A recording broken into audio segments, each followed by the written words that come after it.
కానీ ఇష్టం వచ్చినట్టు అరే బక్క జడ్చన్ నువ్వంటే నాకు ఇష్టం అన్న ప్రేమతోనే తిడతాను నీ తమ్ముడు లెక్క బుద్ధి ఉండాలి ఇంకా నీకంటే ఎక్కువ బూతులు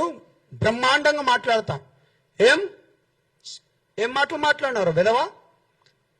చెక్కగాడు లేకపోతే బుద్ధి ఉందా తొక్కుతా అంటావు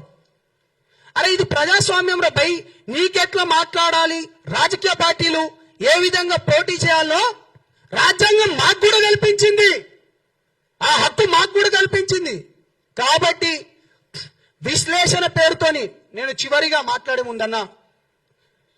మోదీ గారు భారతదేశానికి అత్యున్నత 2వ ప్లేస్ లో ఉన్నది అమిత్ షా గారు ఒక రాష్ట్రానికి ఉప ముఖ్యమంత్రిగా ఉన్న పవన్ కళ్యాణ్ గారు ఒక మంత్రివర్యులు ముగ్గురు మాట్లాడుతున్నట నాకు సోర్స్ వచ్చిందట ఇప్పుడు పవన్ కళ్యాణ్ గారిని అట అమిత్ షా గారు క్లాస్ తీసుకున్నారు లేకపోతే జగన్ గారి గురించి ఇది మాట్లాడిండ్రు అని చెప్పడం వేరు